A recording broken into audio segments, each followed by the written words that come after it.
You're watching WRKM Channel 22, number one in the region. The following WRKM broadcast is for, well, it's for everyone, really. 'Cause I don't think there are mature audiences anymore. And what we need to talk about tonight, we should all be together for. This show is for all Americans, really. And I want you to come in and just join me in my victory lap. Because I told you so. I told you so. I told you so. But we will get to how I told you so in tonight's episode. So come, let's be together and let's walk hand in hand into oblivion together. The other talks we can't have when the sun is up or until the president decides to cancel his show.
Good evening. I'm Ralphie Martinez in this Wind in Darkness. How about that, Take a little break, renegotiate some contracts, and in that time, the things you prophesize all come true.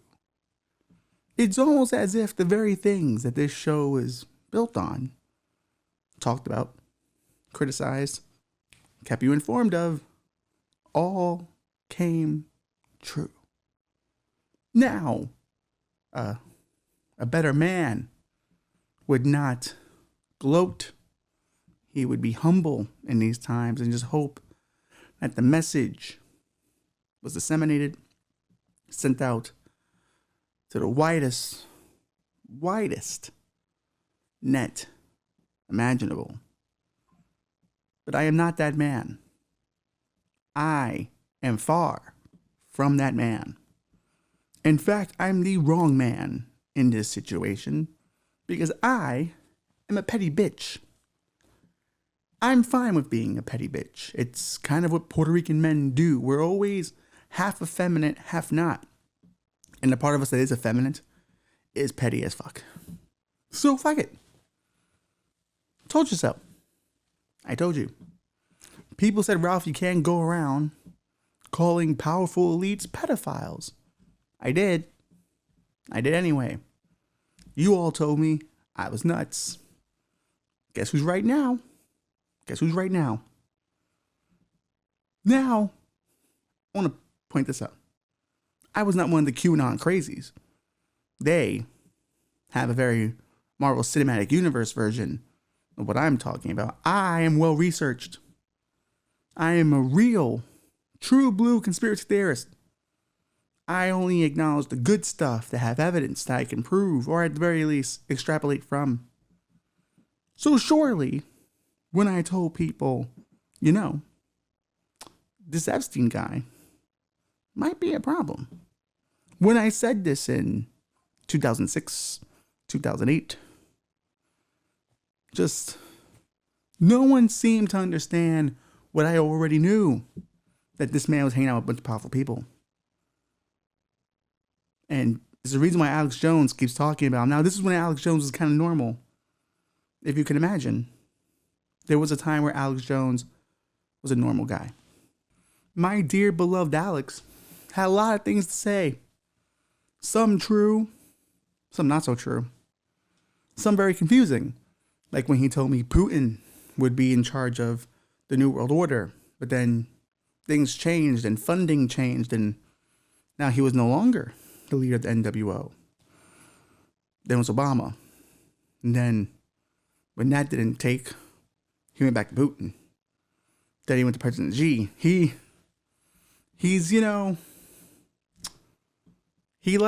I think of him as like conspiratorial jazz, baby. He's always jamming. He feels a vibe. He plays a new chord. Can't blame Alex for being flexible, I guess. But when I mentioned, the Sounds of Freedom guy that they based the movie off of, he's a little creepy. He's a little weird. People should watch out for him. Then it came out that people in his organization were molesting children. I gloated a little bit then. I went, told you. Then, those same people who were obsessed with child trafficking, who did not believe anything the mainstream media told them, or any narrative whatsoever, then decided to elect a guy who they believed would release the Epstein files, who also happened to be his best friend for 10 years. And I said, humbly, I don't think it's a good idea. I don't think he's going to release him. Something tells me he has a vested interest. No. He's a hero, many said. He was breaking apart the system. He was going to go after the pedophiles because he himself had all the connections. He was in the trenches. He made all these connections to do this bigger mission, which was to take down the pedophiles. And boy, did that guy who you said would take down the pedophiles not take down the pedophiles. In fact, he is keeping files from being released. So how about that? I was right yet again. I think it is a round of applause for that. That's right. Thank you. You're great. Love you too. I deserve a round of applause because I am an OG conspiracy theorist. You mean to tell me that you people who are new to this didn't pick up on rule number 1, trust no one, and always know the calls coming from inside the house? Because it always is. When the person who alerts you to the conspiracy is alerting you to the conspiracy, that means they have some part of the conspiracy, or they are going to benefit if you believe in the conspiracy. That's how it works. Every time. And now I do empathize with some people. It's their first conspiracy. They've never gone down this rabbit hole before. They never thought to do any of the real research that it takes to stand up to powerful elites and the things they do in the dark. And that's fine. I guess I empathize. But you came in hot, didn't you? You came in hot telling everybody, you don't know what's really going on. I do. And my president does. And he's going to save all of us. You came in a little hot, kid. And it happens to all of us when we first learn about things. When you first learn the quote-unquote truth behind the lies, you get excited. I know something no one else knows. I should go tell everyone. But the one problem with it was you married the truth to an ideology, and you can't do that. If you are a truth seeker, which many have put in their Instagram and Twitter bios, you cannot pick a side. You have to objectively look at the whole big picture. And make the best guesses you can, make the best analytical. What am I looking for here, Bob? What's the word? This decisions, thoughts, conclusions. See, even a veteran like me does not always have all the words, but I've had the feelings. But I would just like to say, you're welcome. You're welcome. I too remember my first conspiracy. 9/11. That was my first conspiracy. Then you go through the rabbit hole and you realize a lot of that stuff doesn't add up really, conspiracy-wise. Except for Building 7. That still is a question to me. I'm not entirely sold on that one. I'm not sure about it. It seems like something I can understand. But there's just certain questions I need a real engineer to answer for me. But I remember I was excited too. I was excited running around telling people, your government killed all those people. Your government's the reason why those buildings fell. And that's the real truth. And you're all being lied to. I was excited. I was also 13. I was not as literate as I could have been. Not as well read. My brain was not fully developed. Which, to be fair, happens when you're young and you aren't educated. Sometimes you just get got. But in this case, a lot of people, 70 million of them, have now become patsies to the very child sex ring they were concerned about.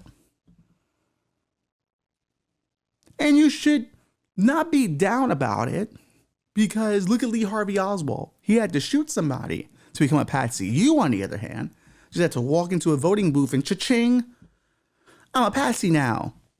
Congrats. Most people live their lives never being a patsy, being part of some kind of dark, shady thing. Now you are. Now you're part of the cover-up. Good for you. You've made some good choices, I think. Who doesn't long to be part of a cover-up? That's how you have to look at it. You're not going to get the truth, so fuck it, go the other way. Be part of the cover-up. Be a patsy for pedophiles. A patsy for petties. I don't know if we can make that a t-shirt. I would love to make it a hashtag. Charlie Kirk is a patsy for petties. Tucker Carlson sometimes is a patsy for petties. Though now he's trying to rebrand. And I respect it. I respect a good rebrand. Laura Loomer's a patsy for petty. That's how it happens. Adam from the PBD podcast, patsy for petty. Now some people don't want to be a patsy for petties. Some people feel like they were deceived. Feel like, well, I didn't vote for all these deportations. I didn't vote for the Epstein files not being released. This is not the president or the man I voted for. And these tend to be people with podcasts, like Andrew Schultz, who had a daughter and still voted for Donald Trump. Let that resonate for a minute. Can't wait for the conversation in the home for that one. Daddy, why is she British? But she's British to me. Daddy, is it true that you voted for a pedophile? Well, I didn't know. I was voting for the economics. Like he told me he would do things to the Epstein. He told me he would do the right thing. But he's a liar. All through history, a liar. But you voted for him, knowing about the rape allegations. And like, well, I didn't believe those women. You didn't believe the women. There were civil suits that he lost. 1 allegation, 2 allegations, 3 allegation, 4. Best friends with Jeffrey Epstein for 10 years. And you still voted for the pedophile. Yeah. The other guy was a corpse. Well, he wasn't on the ballot, now was he? It was the black woman that was on the ballot. So you didn't want to vote for the black woman. No, I found her annoying. Okay. So you found that woman annoying. Okay. So instead of voting for the woman that was annoying, You voted for the pedophile. Do I understand that correctly? Is that what you're telling me, Dad? Yeah. And it was really good being a conservative mouthpiece on podcasts for a while because you made money doing it. Gotcha. And hopefully by this time she'll ask for some kind of emancipation from him, realizing that she is no longer safe in her home as her dad is dumb enough to vote for a pedophile. Theo Von also feels deceived, though I'm not surprised. Theo's not the brightest one of us, but he is the most earnest and sincere, so I actually don't have a lot of negativity towards Theo. I think he feels a lot of things, and those feelings get in the way of thoughts. Joe Rogan, on the other hand, is, well, someone I listened to for years, and I can tell you, there's not a lot of thinking going on there. Never was. You were really watching the show less for him and more for who's on it. And that's what made him a great interviewer. I cared nothing about the things he had to say. It was always the guest. Except when he had Eric Weinstein on. I fucking hate Eric Weinstein. There is no fucking bigger pick-me in conservative media than Eric fucking Weinstein. This motherfucker cries all the time about not being picked up by the Trump administration because he's so fucking smart, apparently. But I have yet to see any evidence of what he's done. His grand geometric unity theory is constantly being debunked by much smarter scientists. Jesus. Just talking about his dumbass theory is hurting my own vocabulary. But this man is constantly concerned about things outside his purview. And he should just stick to being Peter Thiel's bitch boy, which is where he belongs. Here we are. You should research these people. I don't got time to tell you about them. This is intellectual dark web lore. You fucking deal with that. But a lot of people magically did not see this coming. They were confused by it. And I'm not surprised. Because 1 in 5 Americans are illiterate. That's 40 million people. That's 40 million Americans who are illiterate. And then the rest of them do not read higher than a 6th grade level. So subtext and the potential of things not being literal, that maybe there's some kind of scheme behind the words, is lost on them. That somehow people don't mean what they say. How about that? And to be fair, this is kind of society Ronald Reagan wanted. He said if we had a college-educated base, they would never win another election again. And here we are. The dumbest people are running our country. The dumbest people are running our media. And I'm kind of into it. The best thing about having an illiterate society is you can start banning books because people don't read them. People are not interested in the books anymore. They are interested in a TikTok. So you can burn the books, get rid of the books, rewrite history. They'll never know because they're not looking at the books. And then you can have people go on TikTok and create reels about history that the everyday person will never research, and convince them of a new mythology. So America can rebrand itself as a white Christian nation, apparently. Though one would say the founding fathers were not really Christian. Some were secretly atheist. What can you do?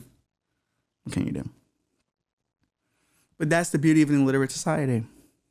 We have let the dum-dums lead the dum-dums to oblivion. And I'm into it. Because being one of the last smart people, that's right. I'm going to be that guy now. I'm going to be the smart guy now. Fuck you. I'm going to say I'm smart. You don't think I'm smart? You can kiss my ass. You're an idiot. That's it. Done. This guy's got the brains. I'm doing the research. I'm reading books. Reading a lot of books, actually. I just finished a book, actually, called They Thought We Were Free. Or We Thought We Were Free. It was the Weimar Republic, right in the last days before Nazi Germany took over.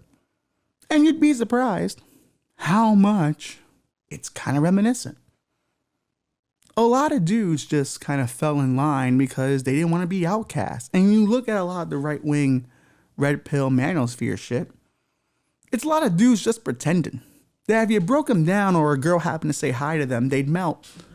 So it's kind of interesting to see people just fall in line because they don't want to be the other. We've othered black people. We've othered Latinos. We've othered immigrants. Everyone wants to be an American. They want to wave the flag now. Not because deep down they have some sense of patriotism, because they know they won't be fucked with if they just wave the fucking flag. Now, that's not the freedoms that America was built on.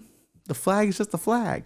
You're free to practice any religion, any belief you want. That's what they want. They let the Quakers into this country. They started the country and Quakers were here.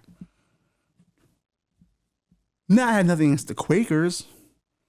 Just think they could have come up with a better name for the brand. But they were here. It wasn't all Christian-y. There was some Protestants, which, I can take or leave. There was some secret Muslims here, too. That's another thing I've been reading about. I'm going to do an episode on that. But there was plenty of people who believe other things. Other, ways of life, other philosophies. But they were still American, though. But if you have a literate society, you can wipe those out and repaint the American mythology as you see fit. And who does it benefit when you start reading the books? When you no longer care about the history of things or doing the research? The tech oligarchs do. And let's think about this now, right? I wrote this down because I was thinking about not the tech overlords are in control. Who's going to have what? Elon Musk controls the satellites with Starlink, the narrative with Twitter, the cars with Tesla, and the future with Neuralink and AI, right? Zuckerberg, your social history, the digital history, billions of users through Meta and Instagram alone. So he can literally rewrite the history of everything very easily. He's got everyone already signed in. Jeff Bezos controls global logistics, infrastructure with AWS, surveillance with Ring and Alexa. Peter Thiel, Palantir, military-grade surveillance, predictive policing, deep influence, and far-right policies. There you go. Those are your new fucking guys. They're the real cabinet. This is the Illuminati you were talking about, that you were worried about. But because they quote-unquote owned the libs, that was enough. So you got your pedophile ring, you got your Illuminati. Not the way you wanted, but you got it. So you made good on those promises. You didn't destroy them, you just empowered them. I love it. I love it.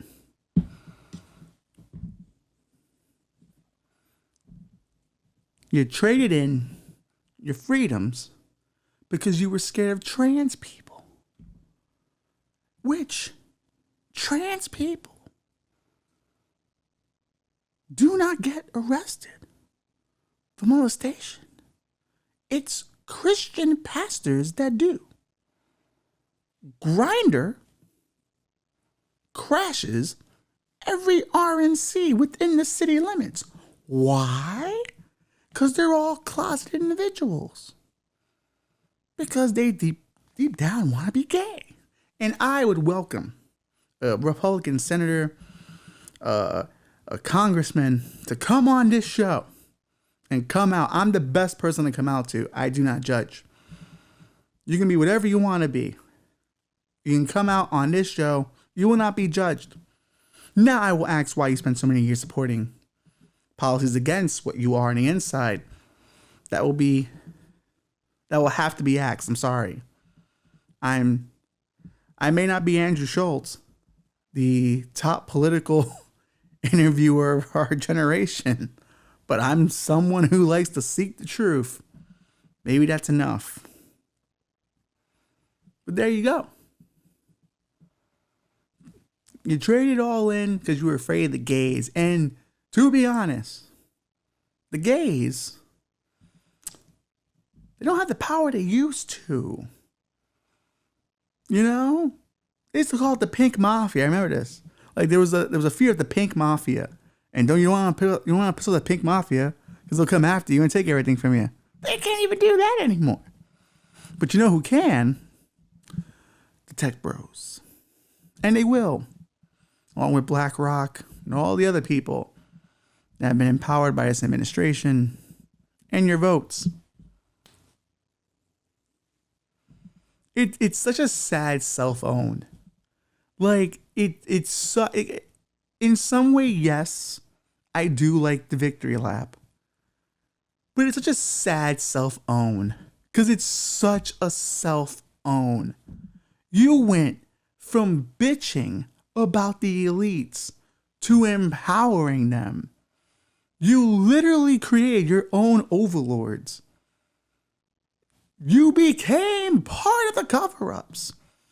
You are the conspiracy now. You, in pro wrestling, we call this working yourself into a shoot, brother. You worked so hard, you started to believe some of this shit. And now here you are. You are the thing now. What a time. What a time. Holy shit. This would be so much fun if it wasn't so secretly terrifying. But I'm still going to have fun, though. I can't. Having fun with the darkness is my cope. My therapist told me that once, years ago when I was a kid. She says you're drawn to dark things because deep down, you're expecting to be disappointed. And the only way to deal with them is to be pre-disappointed and make the jokes ahead of time. God damn it, Linda, you were right. And here I am. What? 30 years later, still doing it. Can't do anything else, can I? It's my move. It's what I do. Trump's already trying to push this Obama DOJ thing, and I've been seeing it pick up steam in the algorithms. I'm seeing less about him being friends with a pedophile and more about Obama and his DOJ case, in which he was part of coming up with fake evidence that Trump was linked to Russia, which, if he did, then we should handle that accordingly. I am not against holding people accountable for the crimes they commit. But the truth is, how much did he actually know? If the CIA and other intelligence departments are coming up with fake reports, does he know they're fake reports? No. He thinks they're real ones. He's not the first president to be lied to by his intelligence agencies. Eisenhower told Allen Dulles, "You left me with an empire of ashes." Because all he thought was happening was, oh, we're liberating countries. No, we were overthrowing governments to rob them. Poor Eisenhower, I think. When you want to sit around and just get drunk and play golf, that's kind of the presidency you get, don't you? You gotta keep your eye on the ball. The right one. It's the country you get. It's the country you get when everyone's dumb. When there is no education anymore. When people don't know how the government works. When people don't do any research whatsoever. And at some point, I remember when the Epstein files first became kind of a thing again, guys like Andrew Schultz felt upset that people were holding him accountable, going, this is what you voted for. No, I didn't vote for this. I voted for the economy. I didn't think he would deport people. Project 2025. I didn't think he would be skeevy about the Epstein files. He was very skeevy about it all the time. Every time you ask him about it, he got really weirded out. It wasn't as if there was evidence of all of this. And that's the thing about it. Like, they want us now. He was telling the Pod Save Bros, and God bless the Pod Save Bros for daring to go on that show and try this tired tactic, which never benefits Democrats. We are always the ones told to reach across the aisle and to treat the Republicans with kid gloves because they don't know any better. They don't know. Poor buddies, they got tricked. We should bring them over to us. Where I have the perspective of the same way they tell us to pick ourselves up from our bootstraps to solve our economic issues. Oh, you got fucked by your president? Well, pick yourself up by your bootstraps and come walk over to the other side. Because I ain't carrying you there. Personal responsibility, you preach it, start taking it. You know what to do when midterms come. Vote the way you should have. Because now you can see none of these fucking people care about you. None of them do. It's amazing to watch a lot of the MAGA Republicans now go, maybe the Democratic Socialists were kind of right. No shit. No shit. You mean the people whose hearts were in the right place the entire time? Who, granted, a little annoying sometimes, were the real populists the entire time? They were the most consistent the entire time. Really? It's absurd. But that's the thing about it. What they want is democratic socialist ideas, but only for quote unquote Americans, quote unquote whites. Let's not lie here, you know? Let's not pretend. If you did a poll of how many MAGA people are also a little racist, it would be overwhelming. Based on all the things we've seen them talk about, all the things they seem to advocate for. It's kind of funny watching black browns still be MAGA at this time when you've seen a lot of our brethren shipped out. And not just illegal brethren, American legal brethren, citizens. Which makes me ask, when my time comes, and he's had enough of me saying bullshit on WRKM, and WRKM is forced to cancel me, and then I continue to go pirate radio style, and he finally deports me, which he technically can't, from Puerto Rico, but that hasn't stopped him before, and sends me to El Salvador, where I started learning how to make a shank from some MS-13 members. Could be fun. But when I'm in El Salvador, who will take care of my family? Which one of my friends who voted for Trump will take care of my family? I'd like to know. Just curious. I would like to make those plans now because the inevitable is always the inevitable. It's been something I've been trying to talk about for like the last couple of weeks and the last couple episodes on this show. And I don't know if people are ready for it. But maybe it's our time to lose. Maybe it's time for it to all be over.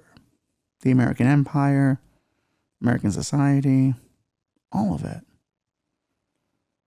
Maybe we've had a run. And it's okay that we've had a run. We had a fine run. We went to the moon.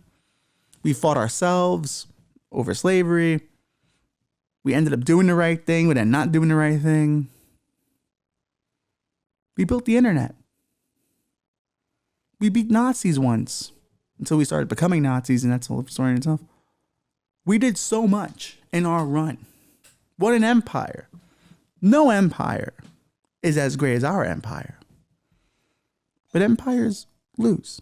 And here's the thing, right? Like I've been a sports fan for the most part of my entire life. You go through these bad seasons. And the truth is, when I say maybe it's our time to lose, what I'm trying to get to is a feeling of we never once took the time to figure out how we lost certain things. And when you don't have a good autopsy about where things are, you can't be honest. We keep having the same coaches. And their play style is not very different. Not the offense isn't all that different. The defense isn't all that different. It's just a little bit over here, a little bit over there. A little bit left, a little bit right. What we need is a full franchise revival. New GMs, new logo maybe. Maybe we need a new logo, new jerseys. A new way of looking at this shit.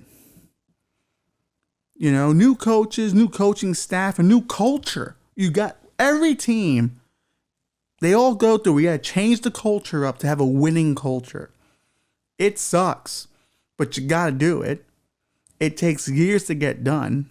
But when you've done it, you've made yourself a good team that's not just profitable, but in championship contention. Now you don't always win the championship when you make all these changes. But then you go to like smaller rebuilds. Like, all right, like this worked, this worked, this worked. Let's try to rebuild this way. But at the very least, you made some attempts at changing things. Taking a gamble, rolling the fucking dice, right? Essentially, that's what America needs. We need the ultimate rebuild. And I don't know if people are really ready for that. I don't know if people have really thought that one through. But given the state of things, isn't it a perfect time to vote for Mamdani? Like, let's be honest, right? Like, it's a perfect time to roll the fucking dice. That's what I'm gonna do. I'm voting for him. I'm rolling the fucking dice. If it's all fucked anyway, and this is not gonna get any fucking better, roll the dice on the boy. Why not? What do you got to lose? I gotta be careful, because when I endorse things, people lose. The Yanks lose. The Badgers football team continues to lose. Kamala lost. I am a losing culture. So I need to maybe do a rebuild and not necessarily run out and endorse him just yet. But God damn it, I want to. But I'm no Hakeem Jeffries, though. I'm open to it. And I want to. But I'm sparing him from the loser energy I have. Trying to protect him.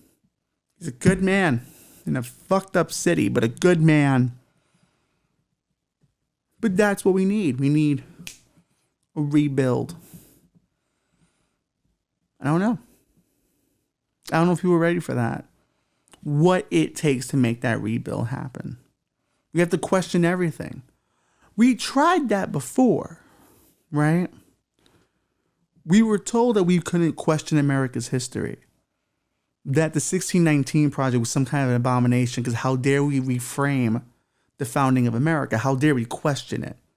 How dare we talk about the race politics of America over time? That critical race theory was a problem because they only saw everything through race, but it was certainly a tool to look at America. And if we are not allowed to question America, how can we fix America? This is the thing we keep going through. We keep being surprised. We get the same bullshit, but we never question why we get the same bullshit. George Carlin had a great bit.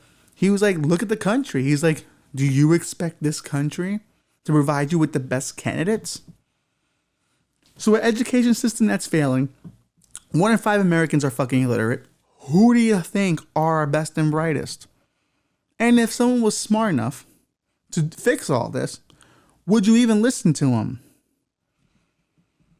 You wouldn't even listen to Jesus Christ at this point. And that's where we're at. The smart people in the room are no longer beloved. They're ridiculed. The experts are out. Because yes, the experts were kind of wrong sometimes. And yes, a lot of them were fucking holding on to the status quo. But look what happened. You broke all the status quos. You broke all the taboos. Now look where we are. Looks like you got to rebuild some of them shits. Looks like you got to go back a little bit. Or reinterpret them for future generations. But are we ready to do that? I think it all starts with a very fundamental idea. I wrote about this on Dispatches from the Darkness Substack. You can subscribe to now. There'll be a link in the description. I've been writing essays there now. I haven't been podcasting because for some reason, I think I've been thinking about my my old mentor Decker a lot, and he used to write a lot of essays. And I think I kind of got back into them because of that. But I wrote an essay called The Verse and the Chorus. And to simplify it, America always agrees on the chorus of things. We're all American, stars and stripes, yay. But what makes a song is its verses. And those are unique, personal experiences that tell bigger truths more than the chorus ever could. The chorus is what you unify around. The verse is the things that hit you deeply. And in this case, I would say I'm Puerto Rican American. The verse, Puerto Rican, the chorus, American. And I think that works for Italian Americans. German Americans. That's what we are. We are in itself the verse and the chorus of the nation. And our verses, granted, all come from a unique writing style, but they're all talking about the same things, the same desires, the same needs. And until we can agree on what the commonalities in our verses are, you cannot fix the chorus and you cannot fix the song. The song will not work unless there's an agreement that the verses matter, whether they're uncomfortable, whether they challenge what you believe, even if they challenge your own verse. You have to be ready to accept that there are different verses here. And once you start understanding the verses of other people, now you put together a hell of a song. Everyone's got to have their spot in this. This is a chorus, not a solo effort. And because the country has sampled so much, we are already operating from a place that is not necessarily an original piece. But out of sampling, we can make something special. So I think when I talk about it's our time to lose, it's our time to lose the old music. Throw away the old chorus, rip up the lyrics, rip it all up. And let's start at the base of what it is to be an American. And it's not one particular culture, it's not one particular race, it's a set of ideas that you come here and you choose to be American. You legitimately, you choose to be American. You can come to America and just be a German in America. You pay your taxes, but you identify still as German. But to become an American, you go through a process. You go through the test, and it's a choice. America was always a choice. If you choose to be American, what are you choosing to be exactly? You believe in freedoms. You believe in the First Amendment, the Second Amendment, though there's some debate there on that. The Constitution.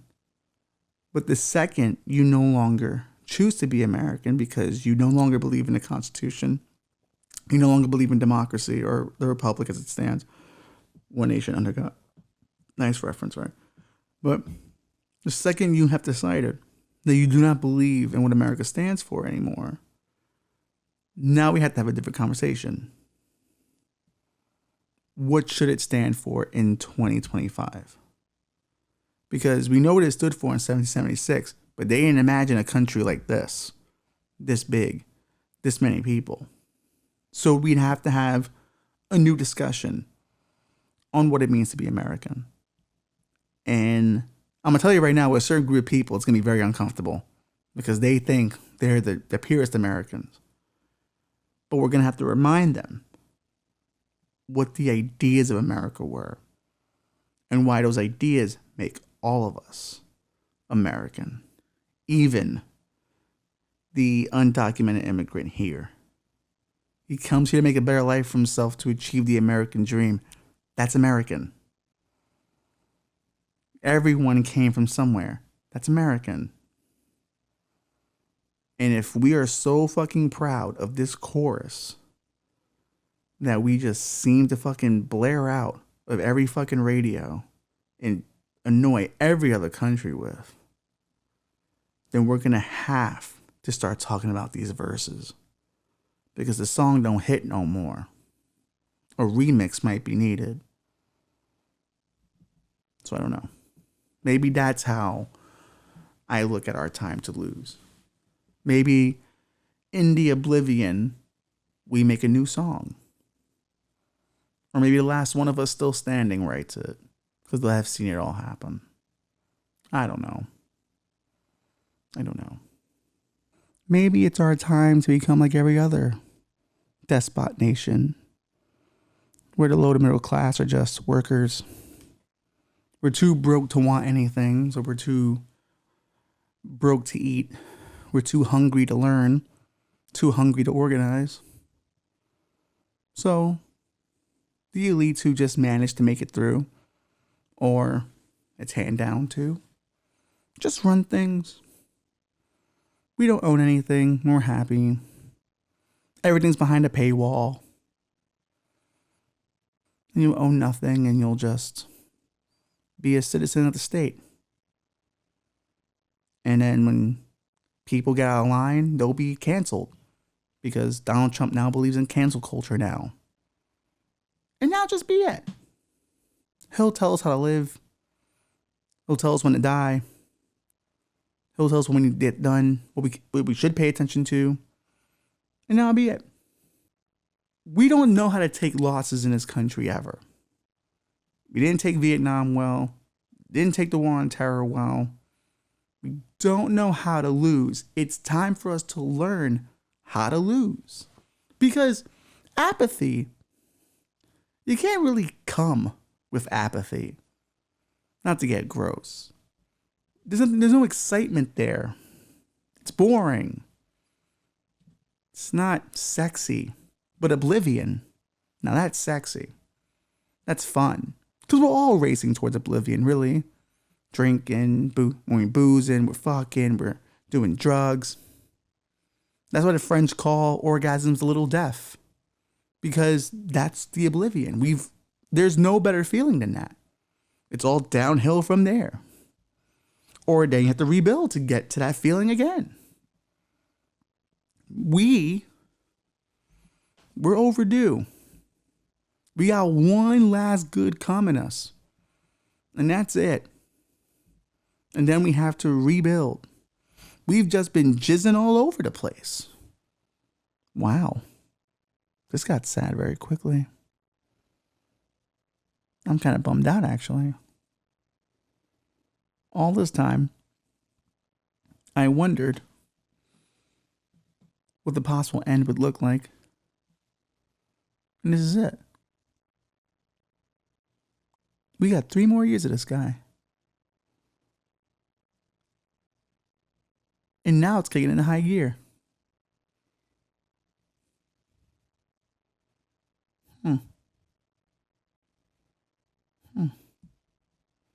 Well, at least I didn't vote for the pedophile. There's that. And you know what? For the hell of it, I'll absolve all of you who did. There you go. You're good. Don't worry about it. Wasn't like you voted for fascism, which was on the ballot. No, not you. You were deceived. You're illiterate. It's fine. It's fine. Ronald Reagan did it. He finally made America too dumb to function. And that's how we're going out. We're going out as morons. Like, in The Matrix, they have the whole second renaissance, and you see vanity and corruption was what destroyed Earth at that time, or led to the robot uprising. But we're just going out for being dumb. We're just dumb. Most people are too dumb to function. That's it. And those of us who have working brains, now, well, how fun. How fun.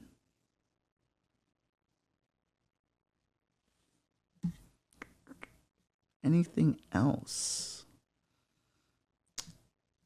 We do not have anything else. Have anything else? The dark future is here. The pedophile ring is in control. And you elected it. But I think we all know how this one is going to end.